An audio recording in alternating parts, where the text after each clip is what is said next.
So with what happened with Uganda, I'll never forget, Planned Parenthood would have these global partnerships around the globe.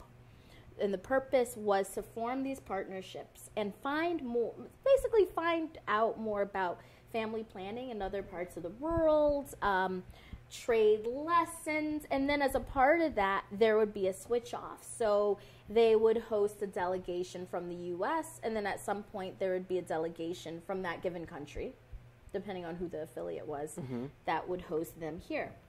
So ours was Uganda. I was a part of a steering group that was formed in talking about our global partnership. For a couple of years before that, I'd been, like I told you, I was overseeing that internship program I'd created, and we had global partnership as a part of it, like global reproductive health as a choice for people to intern with us about. Well, so I remember when they were talking about, oh, there's going to be a delegation from our affiliate going to Uganda. In my head, I'm thinking, that's going to be me. I was thinking, that's so cool. I don't think I'm going to be one of the people, but that's cool. So I went on vacation, and I went to Uganda back in 2007. So in 2006, I think it was August 2006, I go on vacation, come back, and I'm told that, the CEO and my supervisor at the time, they wanted to talk to me, and I'm thinking, oh no, I'm in trouble. They pull me into the office, and of course my heart is beating 1,000,000 miles a minute. I'm thinking, I'm a devil at heart. So I'm like, oh no, I did something, right? And they tell me that I get to be one of the people to go to Uganda. There was only 3 of us. 3. A board member, myself from the Public Affairs Department, my supervisor who was overseeing public affairs at the time, and that was my first time out of the country. Or, I think I'd been to Canada by then, but Canada, it's but really good. it's right there. I take it place, for granted, right? And it was also, I'd never been to a zoo in my life, and that still stands to be true. That was the first time I'd ever seen elephants, all sorts of animals in their natural habitat. And there's nothing that could take that away. But in addition to that, it was just a great experience to learn about family planning and make these connections over there. Nice. And then you went to India? Then I went to India. And funny enough, talking about kernels getting planted, when I went to Uganda, I took a camera with me. It was just a rink-a-dink little digital camera. And I snapped all these pictures and brought them back. And someone said to me, wow, I think you got a new career. I think you got a new profession. Look at these pictures. I said, no, the camera did it. I didn't do that. Yeah. India comes.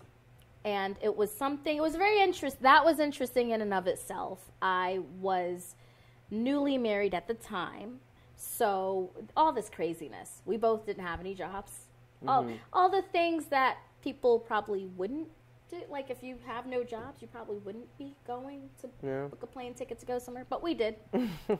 I treated myself to a Nikon because I said, I'm going to want to take a bunch of pictures. I don't want us fighting over the camera. Yeah. I gave him my old camera, bought myself this Nikon, went to India for 5 months, threw out the plans.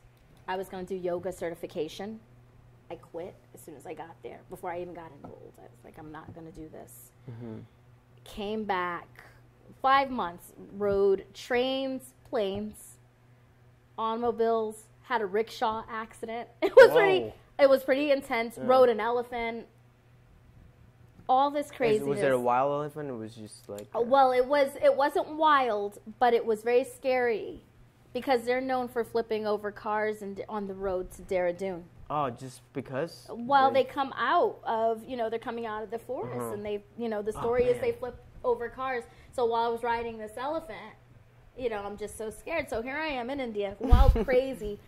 And I get back, and of course what I came back with, in addition to a sitar, is 12,000 photos of all these images and moments I captured in India. It was, once you get a taste of something like that, talk about feeding creativity and Yeah. talk about feeding the spirit, there's really no going back from that. Yeah. So you were like, you know, from this moment on, I'm gonna take pictures of people and.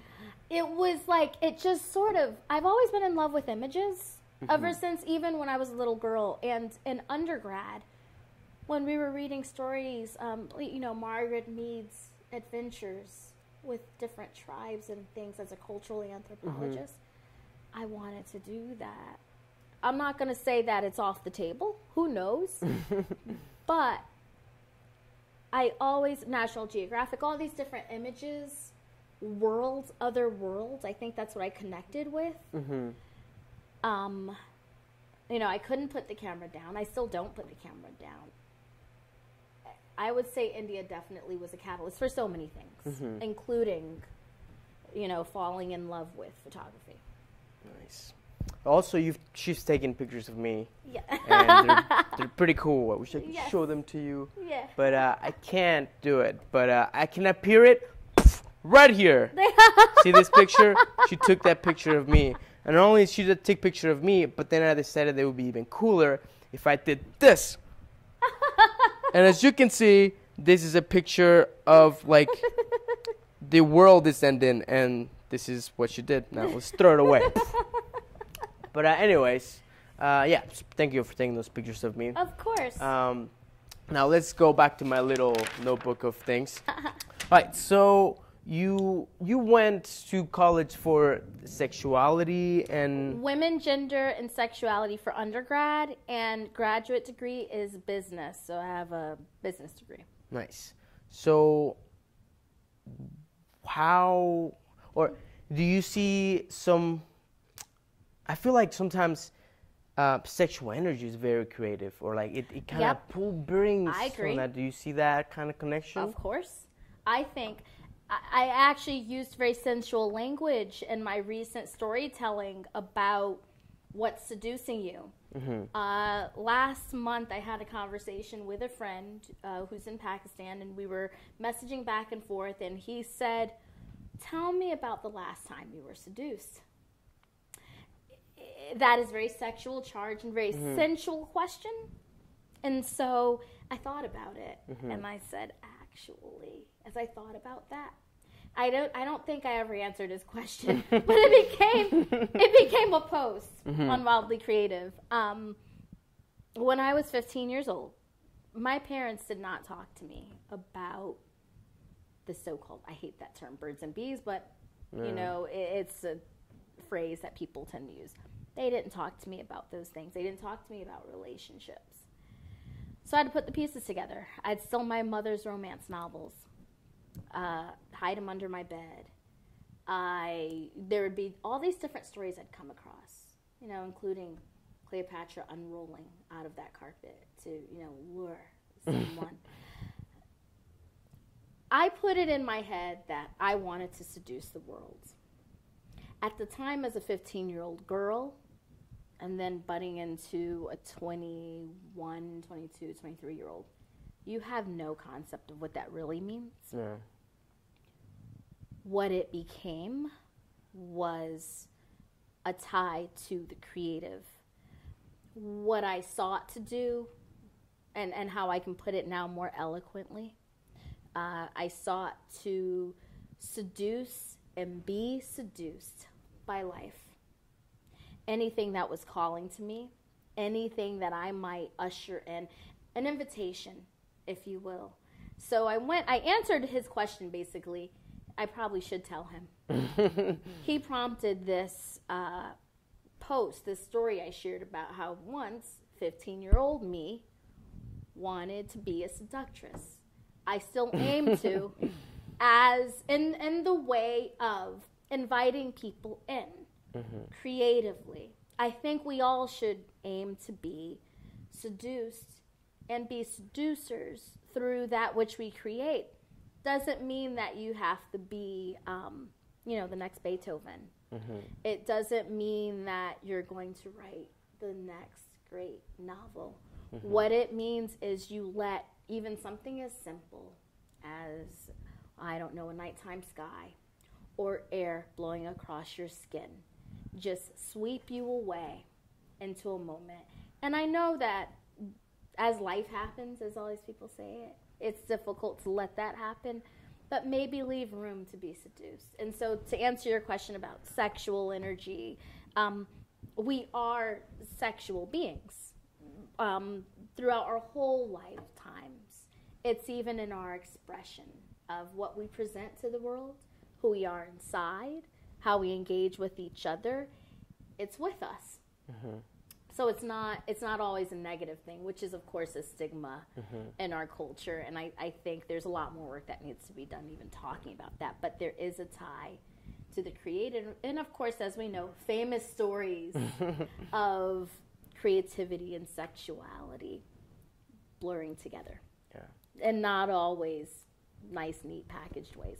True. And I think you know, if you see anybody that does anything great, you know, you see somebody that's making pancakes in a really awesome way, flipping them around. Yeah. There's this kind of, that's kind of sexy. Yeah. Like, but it's just doing something normal. There's something provocative and inviting about it, exactly. Right? And there's something juicy about it. It doesn't always mean there's something dark and salacious when we use those words and terms. Yeah. It's, you can become entranced, and your beloved actually isn't even always a person. It can be that moment, right, where you're just entranced and encapsulated, and then that might lead to you wanting to then go create. True. Yeah. And there's many people that I've met that have like inspired, that inspire me by doing those things. So I guess the message to all of you is be creative to whatever you want to do. Just be creative and do that thing that you wish to do. I agree. Like if you have something that you just want to try or do it. Try it. I had a friend. He'll be tickled pink by me sharing this story, actually. He plays video games. He's played video games for many years. I also am. I've had a long dysfunctional relationship with Mario Brothers. So I understand video games to some degree. Well, he's particularly played in these multimedia online games, MMOGs or role-playing, they're called. And he said to me what video games taught him was that it's okay to just try. And if it didn't work, you could try again. And I mean, of course, in video games, if you die, you can come back and things like that. Unfortunately, there's going to be no reanimation or no zombie things going on. But what he said clicked to me.